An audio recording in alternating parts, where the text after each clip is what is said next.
Welcome back to episode 2 of our technical series on how to squat. Just to recap a little bit on the first episode, we did a lot towards the setup with the bar, but something that I didn't mention was like a screening process. So if you're unable to do a good technical bodyweight squat, then don't make it more advanced by putting a bar on your back. Just work on trying to get a really good technically sound bodyweight squat before adding the bar and adding more difficulty. Now that being said, I've got a list of points that I want to work through today. It's going to be quite a talkative video. I'm going to try and inlay some videos of myself squatting to hopefully reinforce these points basically. So the first point I'm going to talk about is foot positioning. So you either have your feet straight or out. That's what you tend to see most. However, there's a lot of individual differences, and it all depends on that person and the way they're built. As long as you're not the extreme of having your feet pointed out drastically, somewhere straight and like 45 degrees is about right. So wherever you find most comfortable with your foot positioning. In terms of stance width as well, so how wide your feet are, again that's going to differ massively as well. Shoulder width or just outside is normally what I tend to see most people doing, but the most important thing is just make it comfortable and make sure that it's wide enough for you to get good depth, or a stance width I should say, for you to achieve good depth. So when I talk about depth, we're talking about the knee higher than the hip crease, so below parallel. That's what we want to aim for every single rep. One thing I ended last episode on was breathing and bracing, that I was going to go over it today, so I'm just going to cover that very briefly. So when you're doing like high rep squats between anything under 75-80%, typically you can get away without doing a big brace each time.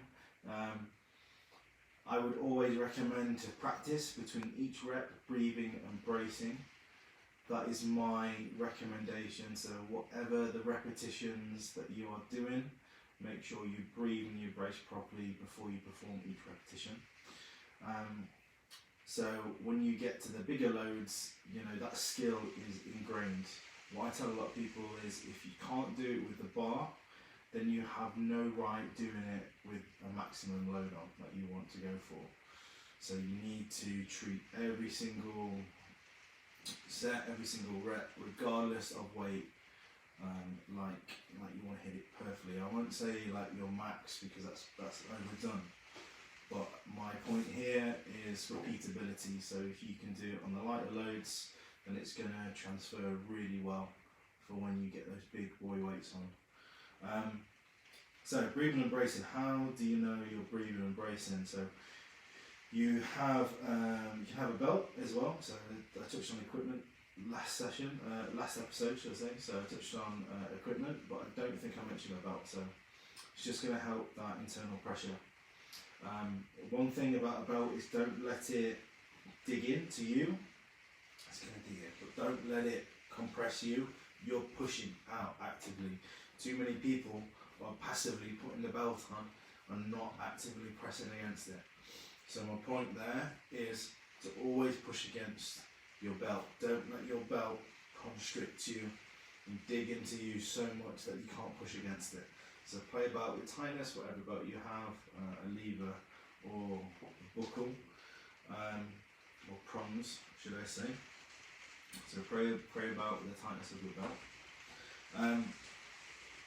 When it comes to breathing and bracing, you want to expand 360 degrees. So your stomach, your obliques, your lower back, everything needs to expand.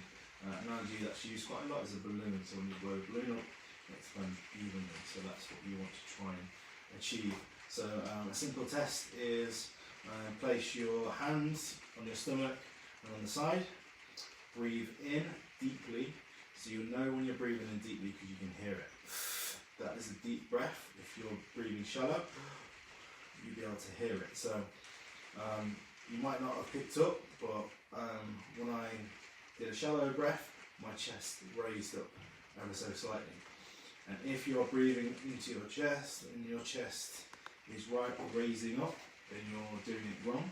You want to practice that really deep breath into your stomach, expanding it, locking it in. So you keep that tightness, that brace through the descent, then ascent, all the way, and then reset at the top, and then breathe in, down and up again.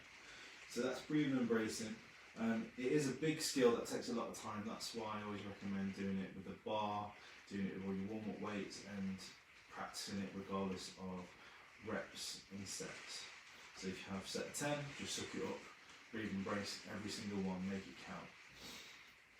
Okay, I'm going to touch about the descent speed just a little bit. So you don't want to completely drop, you want to control yourself on the way down. A bad habit of mine that I used to do when I started lifting was this drop.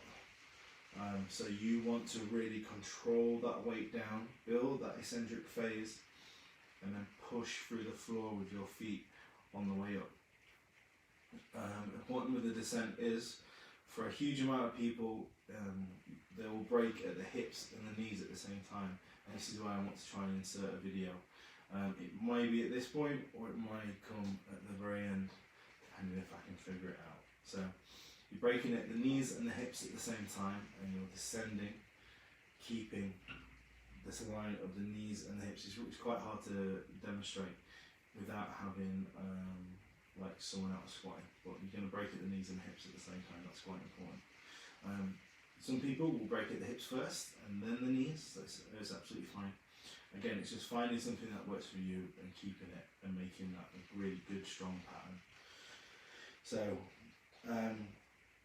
also with the knees, make sure they're tracking over the toes and they're not caving it in. So you want to keep them tracking over the toes solidly. Also with the descent as well, the bar position. So I'd recommend everyone to film themselves. A lot of people, nowadays 90% of people have a phone and they have a camera on their phone. I'd recommend getting a cheap tripod from Amazon, a few pounds, placing it so you can see a side view of your squat, and that will tell you a lot. I know a huge amount of people don't want to film themselves because they're scared or they're worried that what they might see, but I'm telling you, as soon as you get over that hurdle and you're able to fully analyse your own performance, your own squat, your own lifts, you will make a tremendous amount of progress because you're going to be more open to recommendations. You're not going to be so hard-headed when someone gives you a piece of advice. So definitely get a small tripod so you can film yourself. So going back to my point, the bar position wants to travel in a straight line as possible. You'll notice, or what should happen is, as you descend, the bar and your foot will stay over the midline of your foot, so it will track up and down. You're allowed some variances, that's absolutely fine. It's not going to be dead perfect each time, but again, something for you to work on. If you notice you're falling forward, the bar is coming past your knees and your hips are shooting up, then that's something to work on your balance. So we're going to cover the ascent on episode 3, and I will get you some more demonstrations because that always helps instead of just listening to someone talk. That's all for episode 2. Very talky, but some really important points. So some more points to take away, thinking about your foot position. So something quickly I forgot is really simple, is a 3-point contact with your foot. So heel, big toe, small toe. So it's a triangle. So think about that contact on the floor as well as rooting your feet, screwing your feet into the floor as well. Breathing and bracing, work on that every single repetition, regardless of how many that you're doing or how many sets you have. Descent speed, control yourself on the way down and be forceful on the way up. break at the hips and knees, try that. If you know that's not going to work from you, then don't try it. And then keeping your knees tracking over your toes. So those are all the points today. Hopefully it's helpful. If there's anything you want me to cover in the next episode, any questions, leave it in the comments below. Squat! Right! Guess you're trying to get someone to... Nice. Come on. Come on, Tom. What are you doing?